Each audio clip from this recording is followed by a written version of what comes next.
Good evening, ladies and gentlemen. My name is David Cox, and I am the host of the New America Movement. I also have my co-host, Jordan Cox. Jordan, say hello. What's going on, everybody? How y'all doing this evening? Hey, man, let's go vacation in California. What do you say? You can go by yourself if you want to. Well, if you got some extra money, you can go there because it's becoming the most expensive state in the union. Wonder why? Why is California in an energy crisis and it's the most expensive place to live? You know how you judge a country. Now, this is what politicians will tell you about, bragging about America. And this is really true. You judge the greatness of a country by raising its gates, opening its gates. When you open the gates of any country, if it's a good country, people run in. If it's a bad country, people run out. How many people are leaving California? Oh, my goodness. You need to be in the U-Haul business in California because they are renting the U-Hauls because they're leaving California by the thousands.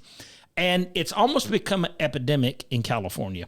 Their schools are emptying. Do you know that there are people who now are saying, I just refuse to put my kid in a school in California? Yeah. And their class sizes are actually dropping. And, you ask yourself why? Well, because people send their kids to get an education, not to be indoctrinated. School is about thought, not about indoctrination, not about forcing kids to choose political sides. And California is the king of this. Mm-hmm. But now they've got this energy crisis. Almost 40 million people living in that state, and they're the fifth largest economy in the world. And yet they have the highest taxes, and people are leaving by the hundreds of thousands.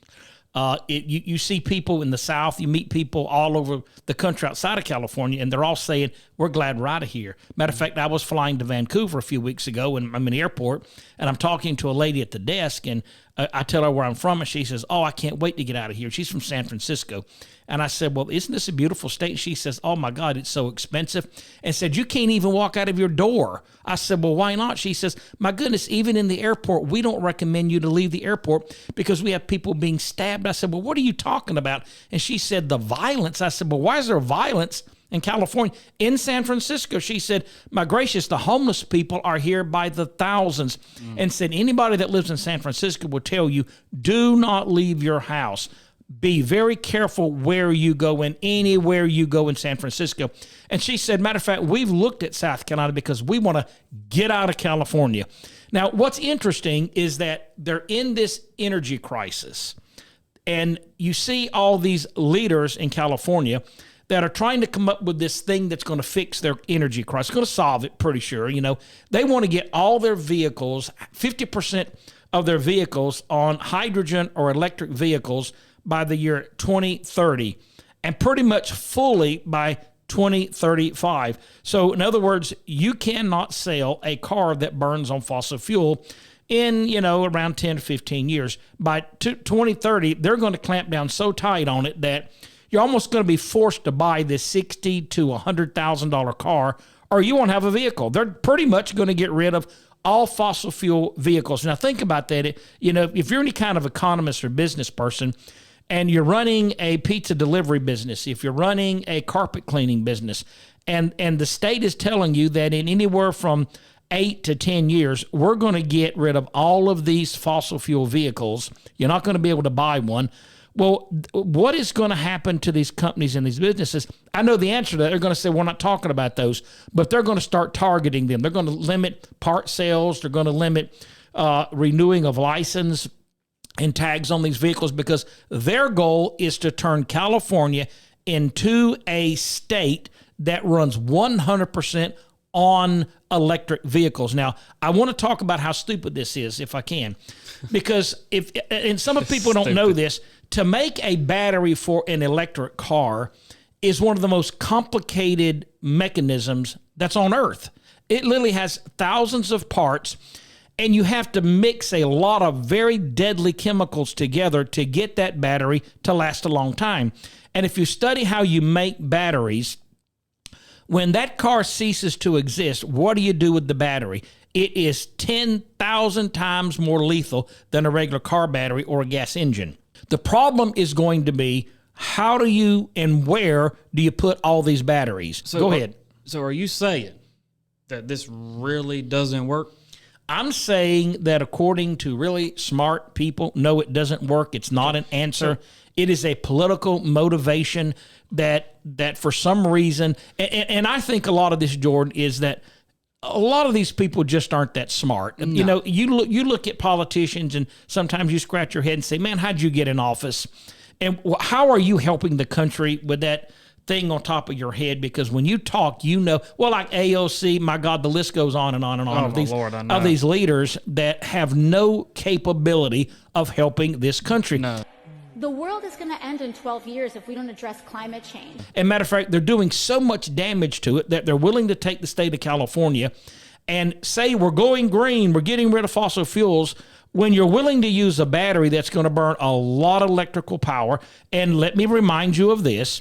When you have 40 million people charging up their vehicles in California, what are you going to do? Can the power grid withstand that? Well, because you already have a weak power grid, and you're asking 40 million people, which would probably be, I'm just going to throw a number, maybe 15 million cars at night, plugging in their car. The grid's going to fall off. The grid's going to fall off the grid. Let me say it that way. You want to hear something funny? What's that?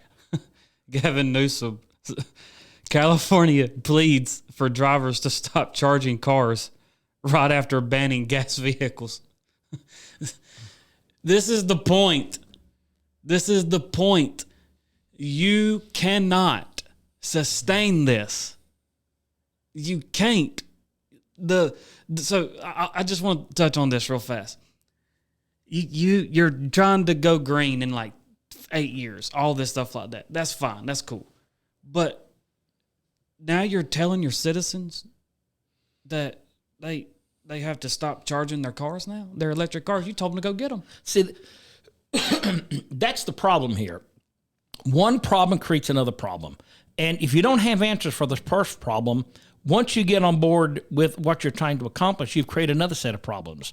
There's no way or where we can store these harmful batteries. There is no way that our grid system can withstand all of these vehicles being charged up. So there has to be a more realistical plan. Now, I'm not saying electrical cars are bad, because they're not. But I am saying we have to think about how we're going to move forward resolving our energy crisis in this country that is economically fair, that benefits all the states and really helps the American people. Because I say this, I don't see a lot of programs out there that the government develops that I could call or say are good for all the people all the time. I think that electric vehicles are going to be a wave of the future, but we still are going to have, in 20 years, in 30 years, we'll be having the same conversation. Absolutely. What are we doing with all these batteries? How are we going to charge these vehicles up? And then the left are going to be saying, "Oh, we got to get rid of electrical vehicles because they're ruining our planet. They're creating this toxicity in the ground and our water system." Just like this. You know how you got vegans and you got people that eat meat and all this stuff like that, right? Okay. Well, this is the same thing. If you're a vegan, do you eat avocados? Do you eat or do you drink almond milk, stuff like that? If so, then there are billions of bees brought in to make sure that avocado and all of these almonds and all this stuff grow. And just a quick little story here. I'm growing vegetables at my house, and my girlfriend's brother tells me, he's like, "Hey, I'm asking, I'm like, my zucchini will not come. It'll bloom, but it won't. It just won't do it. It will not produce fruit." So he comes in and goes and says, "Well, do you have any bees around there?" And I said, "No, I don't." He said, "Well, they have to come. They have to pollinate this, and then you get your zucchini. Then they'll come." I said, "Okay." So I go home, pour sugar water, trying to attract bees. Doesn't work. Long story short, you got to have bees. These vegans over here are saying, "Well, we're not going to eat meat because of, killing a cow or killing whatever." Well, what about the bees, right? So and you know how those bees, I'm coming to a point with this, y'all following me. What about the bees? Do they not matter? And also, there is literally billions of bees being transported all over our state or all over our country. And for people, vegans and other people, which I'm not knocking vegans. I really want to make that clear. That is perfectly fine. But are you climate change people out there? My point to this is everything that you do comes from somewhere. And when it comes from somewhere, it's most likely a truck. And it's most likely got gas in it. And it's most likely driving thousands, hundreds of miles to get to you, to be able to drop this stuff. And it's not only that, too. You're right. But one of the things, too, that people don't realize, they lose about 20% of the bee population because bees are not, they're not comfortable with being boxed up, put on a truck, and driven halfway across the country. So there's about a 20% drop in the bee population just by virtue of the fact that you move them. Yes. And so I think one of the arguments there, if you're all about the animals, then why is it that you're not fighting for bees? Because I'm going to tell you this right now, bees are more important than cows, because if you don't have bees, you don't have pollination. If you don't have pollination, you don't have tomatoes, you don't have apples, you don't have oranges and plums. And you know what happens? Starvation. Starvation would hit the world like nothing it's society has ever seen. It is. Everything so has bees a are purpose. important. The point of it is, and I agree with you, this comes out of that left-wing ideology that you see in places like California, where they have cut down almost every crop in America to produce almonds and avocados, because those are the two hot items being sold and manufactured in the world today.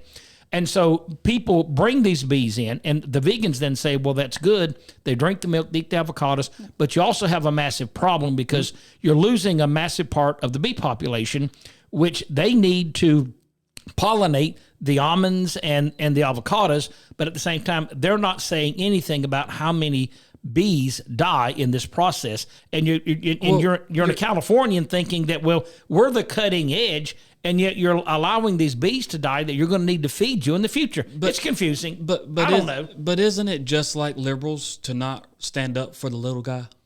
The world is going to end in 12 years if we don't address climate change. That's a good point. Yeah. Isn't it just like liberals to not stand up for the little guy? They get to these places one way or the other. Climate, you cannot and physically cannot survive off of just being electric everything. You cannot do it. We are not at a place that we can get rid of fossil fuels. Do we need to try to get off of them? Yes. Are there good plans out there? No. I don't see any plan out there. Well, even Elon Musk said that. Yeah. Even Elon Musk said, look, like, this is not sustainable. We can't do this. Yeah. And you got to realize we're only 3% of the population of the world. And if you took every car off the market and you went 100% electric, you're only going to save a portion of power, because you still got to charge your vehicle in. That's on the power grid. Most power grids are ran by coal, which is a fossil fuel, or they're run by nuclear plants. So this is not a long-term solution for the problems we're facing in America. And once again, if you got all the cars off the grid in America, remember, oil, 60% of it goes in everything else that's around you. Everything in this room has some sense of oil product tied to it. Getting cars off the road is not going to fix our problem. It is a small drop in the bucket to a larger problem. There are 8 billion people in the world today, and everybody is absorbing fossil fuels faster than we won't even try to keep up with. So, and I don't see any answer in the future to this. Should we try? Yes. I don't want to sound ignorant up here like I'm ignoring the big elephant in the room, and that is, we got to do something in this country about that. But I don't know that we're at a place we can solve this. I think it's just going to take more technology, more scientists working on answers. Eventually, we will have to figure out a way to harness the sun's energy and use that as a source that we can distribute out through the world. You don't think we've been trying that for years? But at some point we'll get there, but we're not there now. And what we're doing is not going to fix the problem. What I'd like to see is my company develop that product and sell it to people around the world. That's a better idea, but we'll see. Capitalism at its finest. That's right. Well, folks, thank you once again. The New America Movement, appreciate you tuning in. Have a great day, and God bless you.